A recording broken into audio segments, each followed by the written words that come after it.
Hello, my name's Michael Conneely, and this video tells you about the Spring Equinox Festival and discusses ways of celebrating the vernal equinox or the spring equinox. I have Druid Forest School courses about the spiritual pathway of the ancient Irish, and the 8 festivals are part of it. Have a look at that website. So the spring equinox normally is on March the 21st. And what's the key factor of the spring equinox? Well, it's to do with the growth of the power of the sun. The sun enters the western sign of Aries, and above all, no longer is the night longer than the day. Day becomes equal length to night on the day of the spring equinox, and on every day thereafter the days get longer and the powers of night, winter and darkness are progressively vanquished until we get to the longest day on the summer solstice on June the 21st. And so you can enroll on my course and go quite extensively in how these different festivals were understood, and get my support in preparing for your celebration of the spring equinox, maybe with your friends or family, and share with me afterwards how you get on and then prepare for the next one. So, the key principle is to celebrate the growing solar power in you, in me. And part of that celebrates the effect of that growing solar power on the earth. The earth is coming into life, so much green, young animals and so forth. We honour the growing power of the sun. We leave behind the darker, more introspective days of winter, and we seek to express our own sun, and we honour and venerate what the growing light and warmth of the sun is doing to our Mother Earth. Now, just to say that it's a bit difficult to see how the Irish did celebrate spring equinox, partly because obviously from 432, with the Catholic Church being imposed, Easter took over. But it probably was important because there are 3 Celtic saints' days around spring equinox, and also at least one major Irish megalith, Loch Crew Cairns, is orientated not only to the solstices but also to the equinoxes. On the day of each equinox, spring and autumn, the sun shines down a passage there onto carved rock at the end of the passage. So clearly the Neolithic people who preceded the Celts obviously saw the position of the sun as hugely important in understanding our own life, and worshipped the life it brought to us, to our planet Earth. So what you'd need to do is to start to prepare, let's say from the end of February, how you're going to celebrate the spring equinox.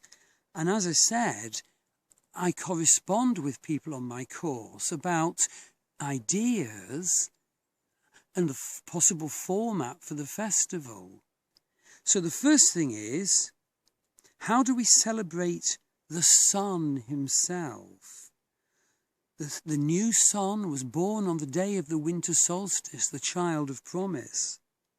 But he's growing now into the powerful young man, Arthur, Fionn, the Mabon, for example.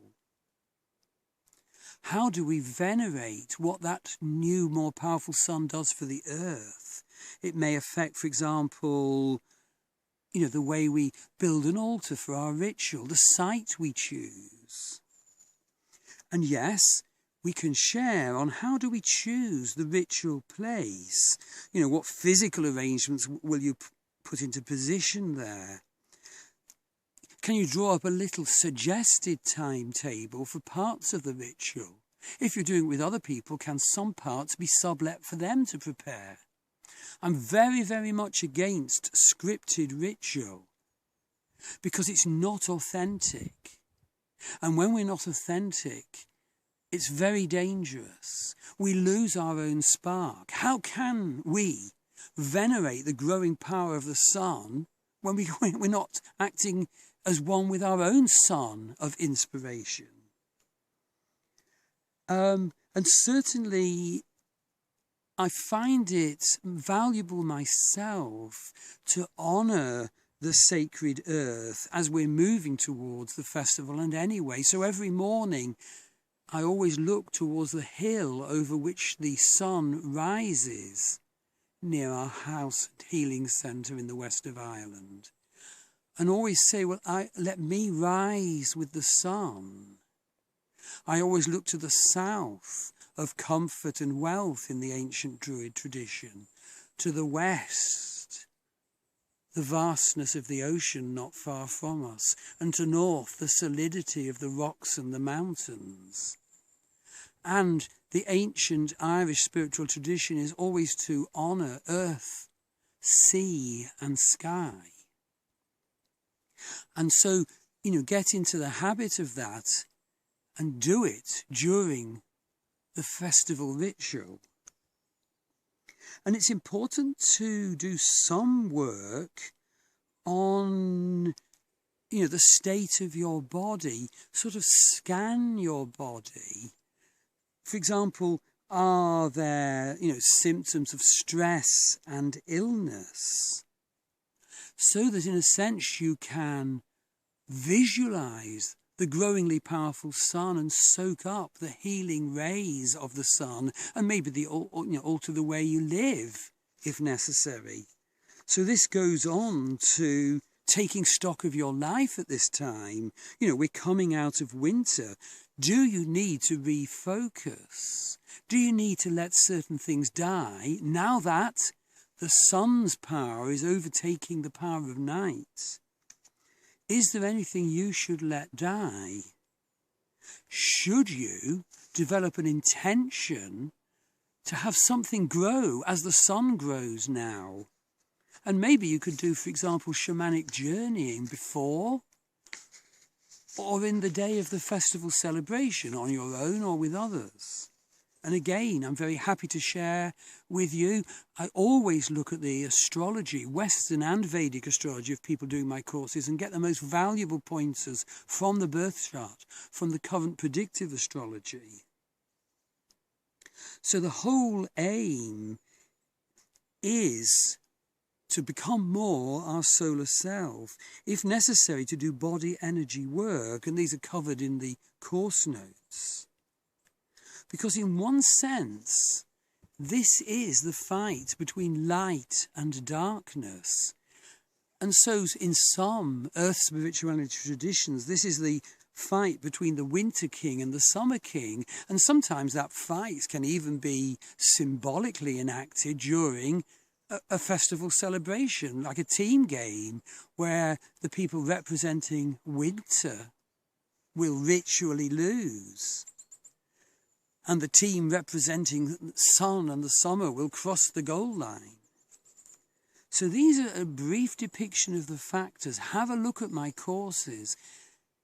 There's 8 festivals in all. They're very, very different. They're quite wonderful. They're so powerful. And because it's the Irish path, they're always in connection to nature and to our own body energies. They raise the fire in the head. They connect to the cauldrons of warming in the ancient Irish Druid tradition of body energies. So I look forward to you getting in touch. Thank you.